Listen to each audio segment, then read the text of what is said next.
Hello, I'm Mr. Ethan, and today we've got a really great STEM activity planned, and I'm so glad you could join us. Today we're going to be dissolving eggshells using vinegar.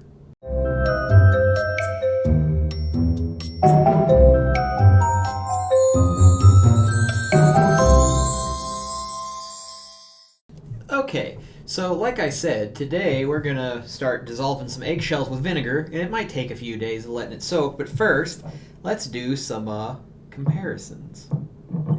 Here is an egg that I've been soaking for a couple days in vinegar. It was more about 3 days, but if you look at it, it's a lot squishier. See how my finger can squish into it? A bit squishier than a normal egg. If you look around about the other side, the shell's kind of still on, so it's harder on one side. But basically, what this is the eggshell has mostly dissolved on most of the egg, leaving behind the membrane. So there's a membrane that separates the eggshell from what's inside, and if you look, rub my finger on it, I can get some of the shell right there on my finger because the thing is so dissolved. Let's have a comparison. Here's an egg that I haven't soaked, and as you can see, the egg that got soaked is a little bit bigger than the one that didn't get soaked in the vinegar. And there's a few reasons for why that is. So basically, the egg that has soaked is a little bit bigger because it's absorbed some liquid. But in the packet, and now you'll want to ask for your packet at the desk because since there's eggs involved and eggs are perishable, we don't want to stink up the library. So just be sure to ask for a packet at the library when you come to get it. So you get your egg, but inside your packet you'll find a jar and an egg. So in your jar you'll have some vinegar. Now this right here is just distilled vinegar, like the kind you get at the store. But what it's going to be is we're going to put some vinegar in the jar. Just fill it up. Looks like water. That's because vinegar actually has water in it. We're going to fill that up. And we're just going to plop our egg down inside. And be careful not to make too much of a mess. Try not to make too much of a mess. Now I had a bit too much vinegar inside the jar, so it kind of overflowed, so you want to be careful of that. Have some paper towels handy.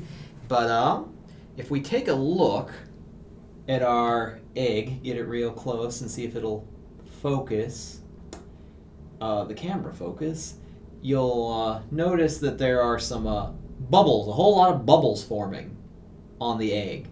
And the bubbles are a sign that a chemical reaction is taking place. Now, your jar may leak a little bit, so you want to put it down some paper towel, but you'll want to leave it to soak for a few days.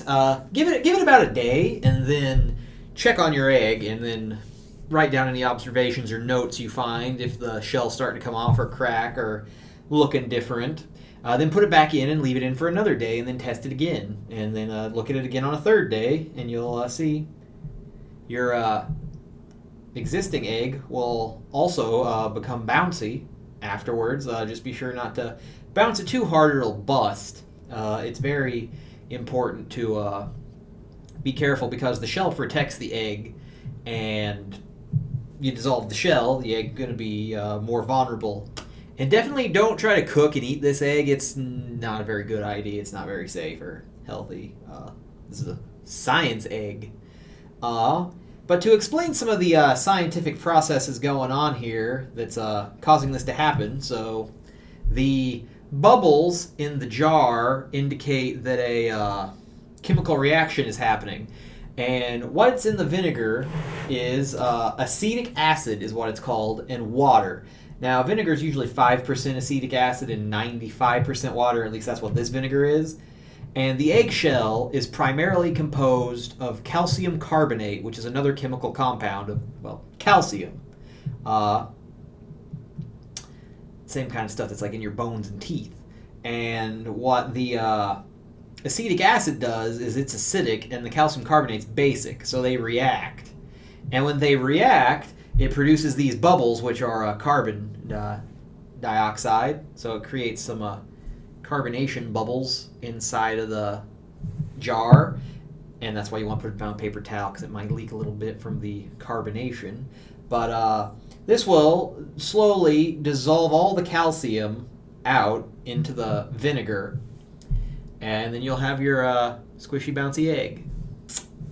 Another scientific principle at work here, aside from your acid-base reaction, is osmosis. That's why the egg that was soaked was a bit bigger than the egg that wasn't soaked.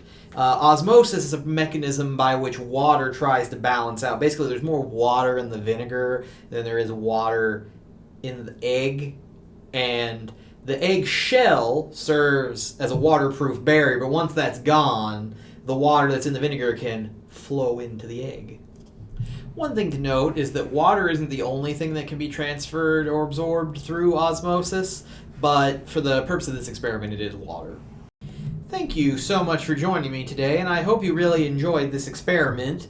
For some other great STEM activities, you can check out the STEAM kits that are available at the Mooresville Public Library. We have things like a dinosaur kit to learn more about dinosaurs, one to learn more about animals, one learned about solar system, and a couple other topics that are really enjoyable, like the human body and plant and animal cells. We also have plenty of books about all kinds of science concepts, so just ask me at the children's desk and I'll be happy to help you find a book.